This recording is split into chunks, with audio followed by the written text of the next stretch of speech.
प्रश्नावली 2.1 के प्रश्न पढ़ेंगे आज हम। इसके पहले हमने बताया था कि बहुपद किसे कहते हैं, बहुपद के क्या गुण है, कितने पद होते हैं, कितने प्रकार के होते हैं, ये सब हम इसके पहले पढ़ने का काम किया। अब हम प्रश्नावली के प्रश्न पढ़ेंगे। जैसे प्रश्नावली के प्रश्न में कह रहा है, पहला प्रश्न, कौन कौन एक चर में बहुपद है। अब हमने बताया था कि एक चर, दो चर, तीन चर, मतलब अलग अलग चर की बात की गई थी।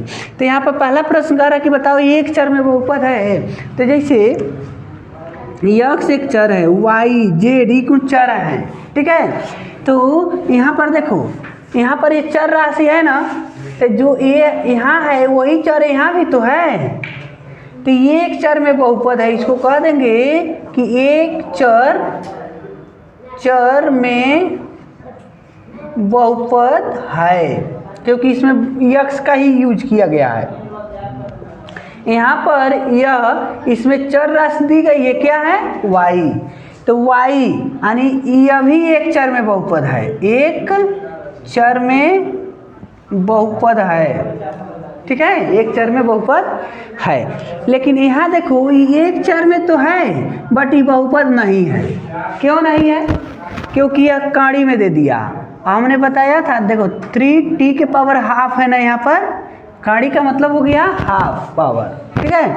और यहाँ पर प्लस t√2, यहाँ पर कहना है कि बहुपद नहीं है, बहुपद नहीं है। क्यों नहीं है? क्योंकि इनका घात क्या है, परिमेय संख्या है, घात धनात्मक नंबर होना चाहिए, ठीक है। अब देखो यहाँ भी यह बहुपद नहीं है। क्यों? क्योंकि y प्लस यहाँ पर इनका एक घात न है, ये नीचे से ऊपर जाएंगे तो इनका घात क्या हो गया, -1 हो गया। और हमने आपको बताया था कि हमेशा घात धनात्मक होते हैं। तो यहाँ पर कहेंगे कि यह बहुपद नहीं है, बहुपद नहीं है। अब यहाँ देखो प्रश्न तो है हमारा कि कौन कौन एक चर में बहुपद है।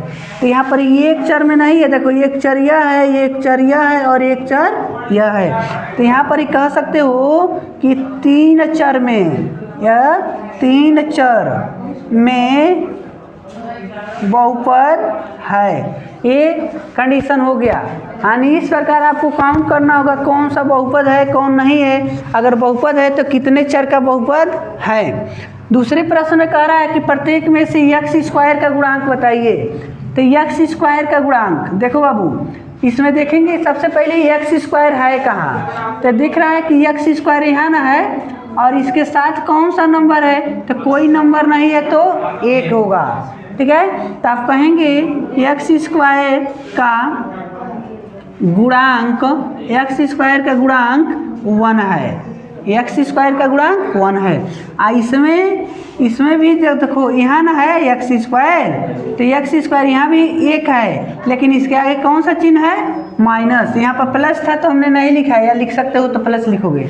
लेकिन यहाँ एक्स स्क्वायर का गुणांक क्या है, गुणांक लिखेंगे -1 है, ठीक है। अगर निगेटिव है तो आप नेगेटिव को दर्शाएंगे। इस वाले में देखो यहाँ एक्स स्क्वायर है ना, तो एक्स स्क्वायर का गुणांक क्या है, π/2 है, π/2 है। मतलब एक्स स्क्वायर के साथ कोई नंबर गुणा किया है तो उसका गुणांक होगा। और ये देखो इसमें तो एक्स स्क्वायर है, ये नहीं है स्क्वायर, एक्स स्क्वायर का गुणांक, जब एक्स स्क्वायर नहीं है तो इनका गुणांक 0 हो जाएगा। इस तरीक़ा से आप एक्स स्क्वायर का गुणांक निकालेंगे। कभी एक्स का गुणांक दे सकता है, अगर इसमें दिया होता है एक्स के गुणांक क्या है तो एक्स नहीं, इसमें एक्स है तो एक्स का गुणांक यहाँ पर 1 हो जाएगा।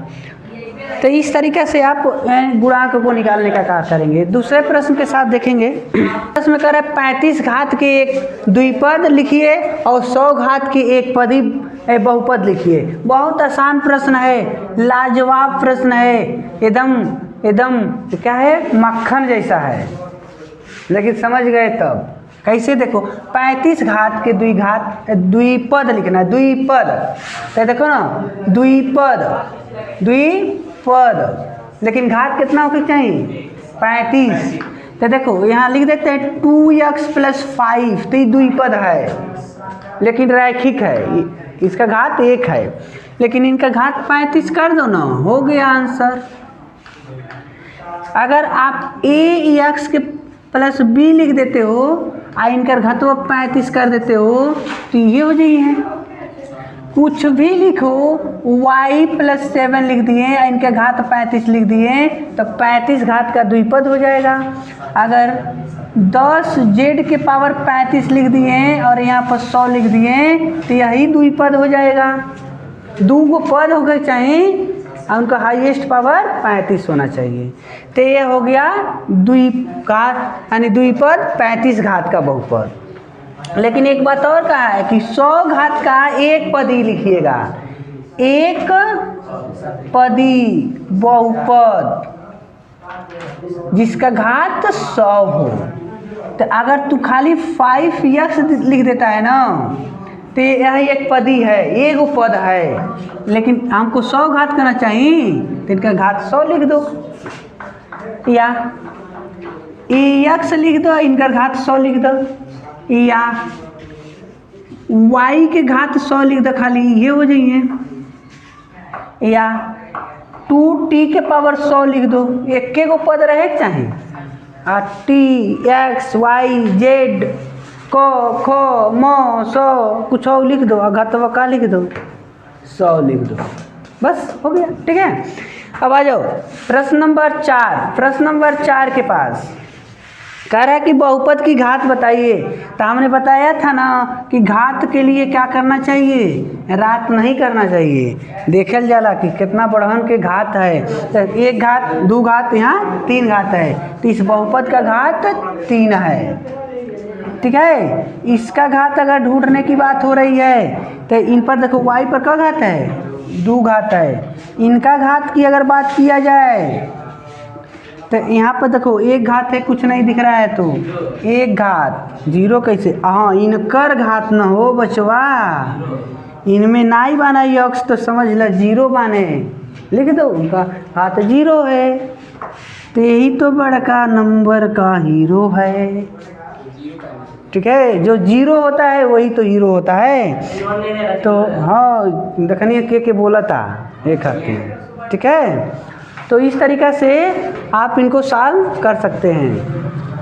अपने आप को ऐसा बनाओ, शून्य जैसा बनाओ। कैसा बनाओ, शून्य जैसा बनाओ, लेकिन वैसा शून्य जैसा न बनाओ क्योंकि आगे जाके खड़ा हो जाओ तब ओकर कोनो मतलब नहीं खे। लेकिन केहू के पीछवा जाकर खड़ा हो जाओगे ना तो ओकर 10 गुना मान में परिवर्तन होगा। 5 के आगे खड़ा हुआ तब वो 5 के 5 रह गया, लेकिन 5 के एनिया खड़ा हुआ तो 50 हो गया, यानी 5 का 10 गुना मान वृद्धि हो गई। इसमें कह रहा है कि आप बताइए कि कौन रैखिक बहुपद है, कौन द्विघात बहुपद, कौन त्रिघात, यानी मोनोमियल और बाइनोमियल और यह है त्रिनोमियल। ठीक है, तो देखो बाबू यह क्या है, यह द्विघात घात देखकर बताना है। तो इस पर हाईएस्ट पावर 2 है तो इनको कहना है द्विघात बहुपद, यानी बाइनोमियल कर सकते हैं। ठीक है, यहाँ पर देखिए दूसरे को कहना है त्रिघात बहुपद, पावर 3 है। और यहाँ पर इनका भी हाईएस्ट पावर 2 है तो इनको भी हम कहेंगे द्विघात बहुपद। और यहाँ पर देखो हाईएस्ट पावर 1 है तो इनको हम कहेंगे रैखिक बहुपद। और इनका भी 1 घात है तो इनको भी रैखिक कहेंगे, रैखिक बहुपद।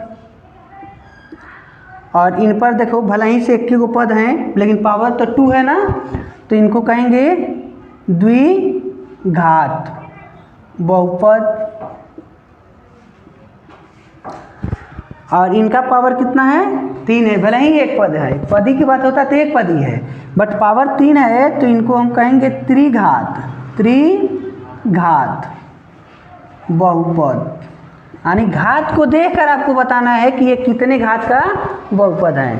इस तरीक़े से हम प्रश्नावली 2.1 के प्रश्नों को हम लोग पढ़ने का काम किए।